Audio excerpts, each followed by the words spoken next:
Splits there within the united opposition when we are looking at, especially the Mwananchi as well, different voices coming to bear. And even as Wamunyoro is in his lair, they're saying, of course, he's a lion there, but conversations around opposition strategy and consultation that he's doing widely with the constituents there is also on the table for discussion as well. Just looking at the Star this morning, I am Rigathi Peak for Presidency States Kalonzo. This is on page 4 and 5 of the publication. We just want to look at where that split now is happening within Linda Mwananchi. From your own assessment, that particular clip that we've played, Amisi is, insisting that Linda Mwananchi was my germinal idea, but right now we can see Linda Mwananchi is being, pried, so to speak, out of his hands, right? That they don't really care where he stands. Is he a mole right now? Is he trying to play both sides of a political spectrum, with the government or with Linda Mwananchi on the ground as well? And then here we have Kalonzo Musyoka saying that, it is him who is going to be the presidential candidate, according to some conversations which are ongoing. Gachagua has not spoken, but he is speaking or holding brief for Gachagua. So we are a bit confused, right, on how the matter is as far as the united opposition is concerned. Your take, Ken. Thank you. Let me start with the last one. Kalonzo Musyoka is amongst the presidential candidates that has been proposed by the United Alternative Government.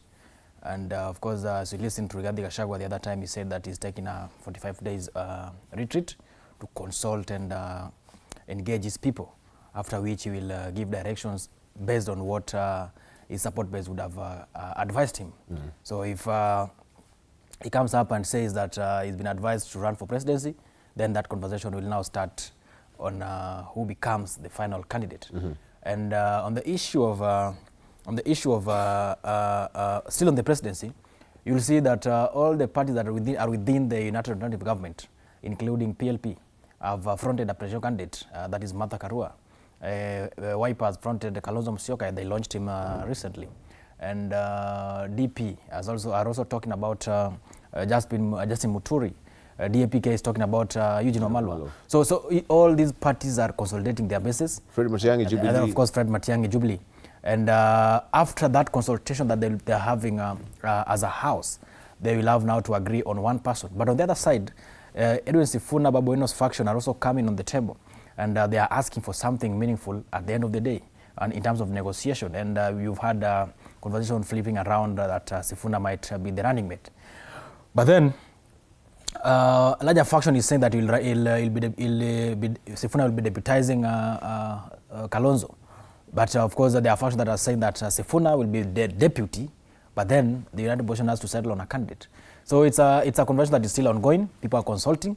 But one thing that must remain alive to us is the fact that Sifuna and the wave and, of course, the hope of a new generation that it carries cannot be washed away. So then when they come on the table, they'll have to be listened to. Caleb Amisi on the other side must now decide and make a concrete stand from which side is he standing. Because you realize that before the Western rally of the United Alternative Government, Caleb came out critically and positioned himself as the final decision maker of Linda Mwananchi. And in one of the sentiments, he warned Sifuna not to appear anywhere around Rigathi Gachagua, Kalonzo Musyoka, and the team. Shortly after, we saw Caleb Amisi in Trans Nzoia on the sunroof, communicating to people in the same rally that Gachagua is attending or is gracing. The same Gachagua is telling the likes of Sifuna not to interact with. So from where I sit, and the majority are saying this, Caleb is trying to do two things. He's either trying to be a gatekeeper, so then he secures a position in the alternative government and dictates who comes in and on what terms, or is working for William Samoei Ruto to ensure that a joint ticket which involves Sifuna does not happen. And if you look at it broadly, you also realize that they come from the same region. So it can also be narrowed down to a regional battle, where the moment Sifuna becomes the deputy president, he becomes the second in command, and it becomes the leader of that region. So it can also be looked in that way. And do not miss the fact that they're also from the same generation. So there's a lot of issues surrounded on this matter. There's an issue around generational power transition. There are issues around regional balance, regional push and then there's an issue of who curtails power, who controls power as far as decision making is concerned.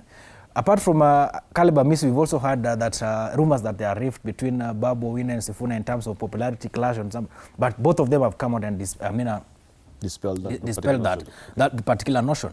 But what I want to say on the issue of Caleb Amisi, as a young person, he just needs to come out and make a stand. He cannot be saying that we don't like William and we don't like the opposition. Then where are we heading to as a country? Because leadership dictates that at one given point, you must take a stand.